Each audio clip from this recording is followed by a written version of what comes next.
ظاهرة النهاية لم أستطع إنكار الحقيقة.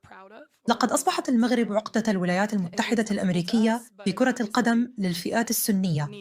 هذا الإقصاء ليس حادثاً منفرداً، بل جزء من سلسلة من الإخفاقات التي ربطتنا بالمغرب خلال السنتين الأخيرتين للتاريخ. أمريكا يو 23 خرجت أمام المغرب في الأولمبياد الأخير. نفس السيناريو تكرر في كأس العالم للشباب قبل سنوات، حيث كان المغرب هو الفريق الذي أنهى حلم شبابنا باللقب العالمي. والآن بعد الإقصاء الصادم في ثمن النهائي كأس العالم للنشء يو 17، لا يمكن إنكار أن مواجهة المغرب أصبحت كابوساً. ليس فقط الأداء الفني، بل العقلية والروح القتالية للمنتخب المغربي تجعل كل مباراة أمامه صعبة للغاية. في هذه المباراة الأخيرة المغرب عاد بقوة بعد فوزنا على اليابان والبرتغال، وأظهر قدرة مذهلة على التحكم في اللحظة الحرجة. هدف عبد الله وزان في الدقيقة 89 هو مثال حي على ذكاء المغرب. هدوءه في المواقف المصيرية وشجاعته في اقتناص الفرص أصبحت فعلياً مؤمنة أنه إذا وضعتنا القرعة مع المغرب لن نلعب معهم، لأن الاحتمال الأكبر أننا سنخسر.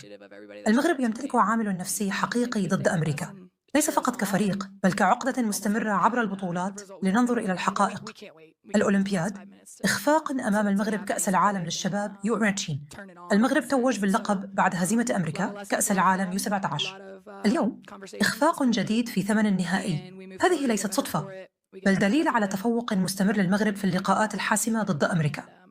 اللاعبون الأمريكيون يعرفون الآن أن أي مباراة أمام المغرب لن تكون سهلة.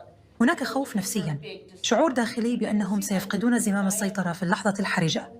الركلات الترجيحية دائماً اختبار للعقل والهدوء، والنتيجة الأخيرة أظهرت الفارق الكبير بين الفريقين. المغرب واثق، هادئ، مركز، وأمريكا متوتر، متردد، ضائع. هذا ما يجعل المغرب فريقاً معقداً بالنسبة للولايات المتحدة. بعد هذا الإقصاء لا يمكن لأي محلل أو لاعب أو مدرب أن ينكرها. المغرب هي الفريق الذي يربك أمريكا دوماً في البطولات الكبرى للفئات السنية. كل مباراة أمامهم أصبحت اختباراً حقيقياً، مواجهة تحمل عبئاً نفسياً كبير. إذا أرادت أمريكا أن تتجاوز هذه العقدة، عليها أولاً فهم عقلية المنتخب المغربي، ثم بناء فريق قادر على مواجهة الضغوط واللحظات الحرجة. كل إخفاق أمام المغرب يجب أن يكون درساً للكرة الأمريكية.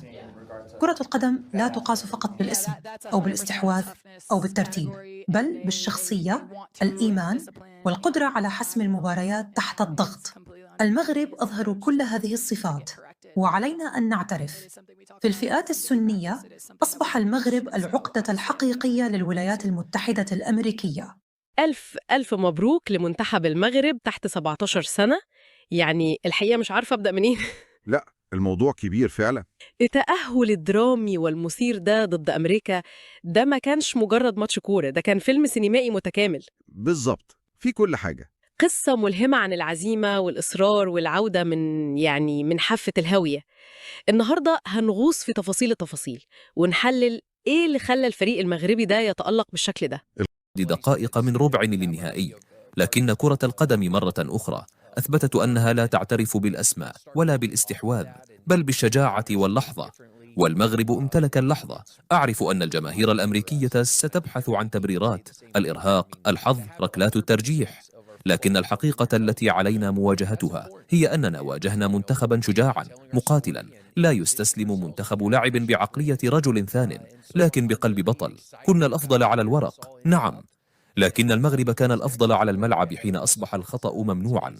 الجميع كان يتوقع أن يحافظ المنتخب الأمريكي على تقدمه، خصوصا أننا سجلنا مبكرا.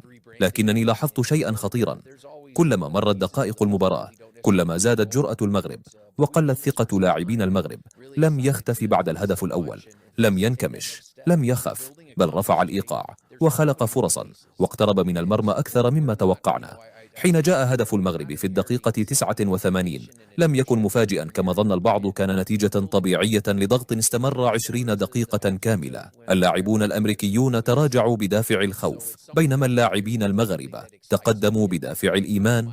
تلك اللقطة كانت الصورة الحقيقية للمباراة: لاعب مغربي يقاتل على الكرة حتى آخر ثانية، ولاعب أمريكي يراقب النتيجة بتبخر ركلات الترجيح. ليست حظا كما نقول دائما، هي اختبار للأعصاب، للهدوء، للشخصية. والمغرب كان أكثر نضجا رغم أن لاعبيه أصغر عمرا. حين أهدر كاريزو ركلة الجزاء رأيت كتفيه يسقطان. أما لاعبو المغرب فكانوا يركضون نحو حارسهم بثقة لا نراها في هذه الفئة العمرية كثيرا. لعبنا مباراة جيدة في أول 60 دقيقة، لكننا خسرنا روح المنافسة، خسرنا التركيز، خسرنا الإيمان بأننا قادرون على إكمال الطريق. ما فعله المغرب في الدقائق الأخيرة هو مثال لكرة القدم الحديثة: ضغط قوي، شراسة على الكرة، استرجاعات كثيرة، إيمان بالهدف.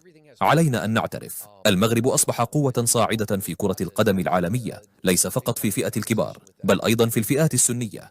المنتخب المغربي الذي واجهناه يعرف كيف يهاجم، يعرف كيف يدافع، يعرف كيف يقلب الإيقاع، وهذا أمر لا نراه كثيرا في فرق U17. الخروج من ثمن النهائي بهذه الطريقة قاس جدا، لن ينساه اللاعبون بسهولة ولن تنساه الجماهير أيضا، لكن إن كان علينا أن نخسر فالأفضل أن نخسر أمام فريق قاتل حتى آخر رمق لا يستسلم ويعرف كيف يقتنص المباراة من بين يديك إذا استمر المغرب بنفس الشخصية، نفس الروح ونفس الجرأة. فلا أستبعد أن يذهب لنصف النهائي أو حتى النهائي. هذا الفريق لا يخاف، وهذا وحده كاف لصنع التاريخ.